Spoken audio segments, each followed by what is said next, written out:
नमस्कार दोस्तों, यमन ने एक बार फिर से इजराइल पर किया है बड़ा अटैक। नेतन्याहू ने जान बचाकर भागे। जी हां, आपको बता दें, तेल अबीब की बात करें तो तेल अबीब और यरूशलेम में एक बार फिर से सायरन बजने लगे। सायरन गूंजने के साथ इजरायली प्रधानमंत्री बेंजामिन नेतन्याहू भाग खड़े हुए। हाल ही में यमन के हूती विद्रोहियों ने इजराइल पर बड़े पैमाने पर हमले कर दिए हैं।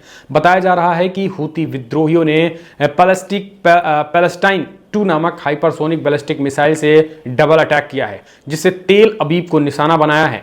और ये मिसाइल लगभग 11 मिनट में 2000 किलोमीटर की दूरी तय कर सकती है और ताबड़तोड़ तरीके से हमले किए गए हैं, जिसमें खुद इजराइल के राष्ट्रपति को भागना पड़ा और दोनों तरफ से वार शुरू हो चुके हैं। इस हमले को लेकर के कहा जा रहा है कि अब रोकना बेहद मुश्किल है। जैसे ही मिसाइलें तेल अबीब की ओर बढ़ने लगीं, सायरन बजने लगे और पूरे शहर में अफरा तफरी मच गई। लोग घरों से निकल कर बंकरों में जाने लगे, बंकरों और सुरक्षित स्थानों के लिए दौड़ने लगे। रिपोर्ट के मुताबिक इजरायली प्रधानमंत्री बेंजामिन नेतन्याहू खुद उस समय संसद यानी कैनेसेट में मौजूद थे, लेकिन खतरा बढ़ते ही उनकी सुरक्षा की टीम उन्हें तत्काल वहां से सुरक्षित स्थान पर ले गई। इसका वीडियो भी सोशल मीडिया में तेजी के साथ वायरल हो गया और खुद इस वीडियो को खुद यमन के हूती विद्रोहियों ने शेयर भी किया है। हवाई हमले के साथ साथ इजराइल में भगदड़ भी बढ़ती गई।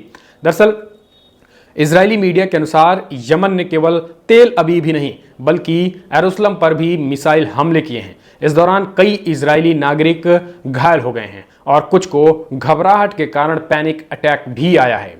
सोशल मीडिया पर वायरल हो रहे वीडियोस में लोग आश्रयों की ओर भागते दिखाई दे रहे हैं। वीडियोस दरअसल सोशल मीडिया में कई वायरल हुए हैं, जिसमें कुछ लोग जो है वो बंकर की तरफ भागते नजर आ रहे हैं, ऊपर से सायरन बज रहे हैं। ये तब भगदड़ मची जब यमन के लड़ाकों ने हमला किया था और इस हमले का असर जो है वो इजरायली हवाई यातायात पर भी पड़ा। लंदन से आ रही एक विमान वैन गुरियन हवाई अड्डे पर उतर नहीं पाया और उसे दूसरे एयरपोर्ट की तरफ मोड़ना पड़ा। तो इस तरीके के हालात फिलहाल इजराइल में बने हुए। हालांकि इजराइल भी लगातार गजा पट्टी में अटैक कर रहा है। वर्तमान जो अटैक उसने किया उसमें 100 से ज़्यादा निर्दोष बच्चों की मौत हो गई है। यमन ने इसके साथ ही अमेरिका को भी बड़ा झटका दिया है। यहाँ पर यमन दो तरफा लड़ाई लड़ रहा है और यमन ने इजराइल पर हमला तो किया ही, इसके साथ उन्होंने धमार प्रांत में एक अमेरिकी MQ-9 रियर ड्रोन को भी मार गिराने का उसने दावा किया है। यमनी सेना के प्रवक्ता याहा सरी ने कहा है कि स्थानीय रूप से विकसित मिसाइल से इस ड्रोन को मार गिराया गया है। यह अमेरिका के लिए एक तरीके से बड़ा झटका है, क्योंकि MQ-9 रिपर ड्रोन को सबसे उन्नत और जासूसी और हमलावर ड्रोन में गिना जाता है। तो अमेरिका जो है वो MQ-9 रिपर ड्रोन को सबसे जासूस और हमलावर ड्रोनों में गिनता है, सबसे उन्नत जासूसी ड्रोनों में, लेकिन उसको भी जो है वो यहाँ पर निशाना बनाया गया है। इस बीच अगर देखा जाए तो इजराइल और अमेरिका ने दोनों ने मिलकर एक रणनीति बनाई है।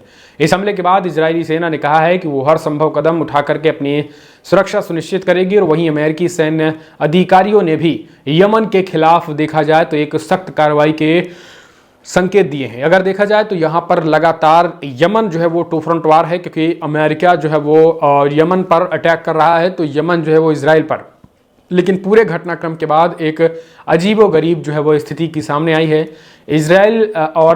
इजराइल में जो है वो खास करके इजराइल में भी प्रोटेस्ट हो रहे हैं। जिस तरीके से इजराइल जो है वो गाजा पट्टी पर हमला कर रहा है, इस बार इजराइल में ही लोग कह रहे हैं कि इस बार सायरन ट्रंप द्वारा प्रायोजित है और इनकी इन टिप्पणियों ने सोशल मीडिया पर भी बहस छोड़ दी है।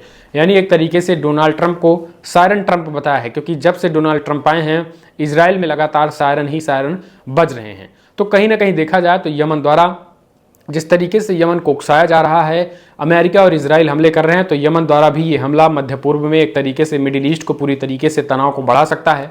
नेतन्याहू को संसद से बाहर ले जाने की घटना से इजरायली नेतृत्व की सुरक्षा को लेकर भी सवाल उठ रहे हैं। वहीं अमेरिका के ड्रोन को गिराने की घटना से ये साफ हो गया है कि हूती विद्रोही फिलहाल अब सीधे अमेरिका को भी चुनौती देने लगे हैं। तो कहीं ना कहीं एक तरीके से अब अमेरिका से लेकर के इजराइल की मुश्किलें बढ़ रही हैं। हालांकि अब ये देखना होगा कि क्या इजराइल और अमेरिका मिलकर के हूती यानी यमन पर जवाबी हमला करेंगे या आने वाले समय में क्या रणनीति होगी, क्या ये युद्ध और बड़े स्तर पर फैलता है। दरअसल आपको बता दें, इजराइल जो है वो इजराइल भी अपने जो हवाई हमले हैं वो गजा पट्टी में रोक नहीं रहा है। अभी हाल ही में इजराइल ने एक बड़ा हमला किया है और यह हमला खास करके बच्चों को, रिहायशी इलाकों को निशाना बनाकर किया गया है। यूं तो इजराइल लगातार ये कहता है कि हम जो हवाई हमले करते हैं उसमें 100 से ज़्यादा हमास के लड़ाके, 50 से ज़्यादा हमास के आतंकी मारे जाते हैं, ये इजराइल कहता है। लेकिन अब इजराइल का असली चेहरा सामने आ गया है। यूएन से लेकर मानवाधिकार संगठनों ने एक बार फिर से इजराइल के इस हवाई हमले के खिलाफ आवाज़ उठाई है। दरअसल इजराइल ने जो हवाई हमला किया है ये रिहायशी इलाकों और छोटे छोटे बच्चों पर किए हैं, जिनमें 100 से ज़्यादा बच्चों के मारे जाने की खबर निकल के आई है। यही कारण है कि लगातार यमन गुस्से में है। यमन के फाइटर जेट, यमन की जो सेना है वो गुस्से में है। उनका कहना है कि जब तक इजराइल हवाई हमला रोकता नहीं है, खास करके गाजा पट्टी पर, तब तक ये हवाई हमले हमारे द्वारा भी नहीं रुकेंगे। दरअसल हमले की शुरुआत खुद जो है वो तेल अबीब और यरूशलेम में सायरन से गूंज रहे हैं और कहीं ना कहीं देखा जाए तो लगातार दोस्तों जैसे जैसे इजराइल गाजा पट्टी में हमले कर रहा है वैसे वैसे हूती विद्रोही खुद जो है वो उस इजराइल की जगहों को, तमाम जगहों को जो है वो उन्होंने सायरन से ढक दिया है, यानी सायरन ही सायरन बज रहे हैं। अब इस बीच अगर देखा जाए तो खास करके जैसे गाजा पट्टी पर इजराइल अटैक कर रहा है वैसे इजराइल में भी जोरदार विरोध प्रदर्शन हो रहे हैं। इजराइल की बात करें तो इजराइल के लोग जो है वो सड़कों पर उतर गए हैं और युद्ध विराम की मांग कर रहे हैं, यानी इजराइल की जनता जो है वो सीधे तौर पर अब सीज फायर की बात कह रही है। लेकिन इजरायली प्रधानमंत्री बेंजामिन नेतन्याहू को न जाने कौन सी मजबूरी है, वो जो है वो युद्ध विराम होने नहीं देना चाहते हैं।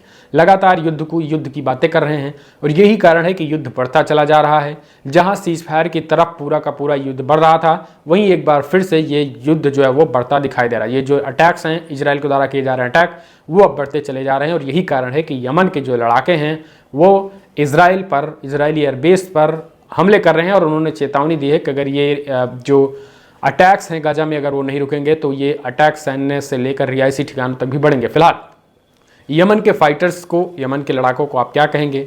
जिस तरीके से मिडिल ईस्ट में ये युद्ध छिड़ा हुआ है, इसे आप कैसे देखते हैं? और सबसे बड़ी बात यह है कि अमेरिका में जिस तरीके से डोनाल्ड ट्रंप की एंट्री हुई है, अमेरिकी राष्ट्रपति डोनाल्ड ट्रंप, जब से डोनाल्ड ट्रंप ने सत्ता संभाली है तब से अमूमन ये जो लड़ाइयाँ हैं मिडिल ईस्ट की, अशांति की बात है, वो और बढ़ चली है।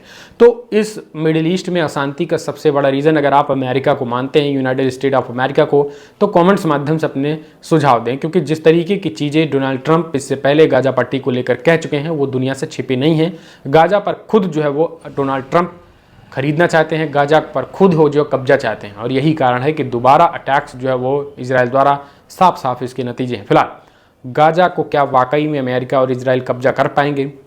हूती विद्रोही जो हमले कर रहे हैं वो सही है गलत? अपने सुझाव दें। इस वीडियो में इतना ही। जय हिंद, नमस्कार।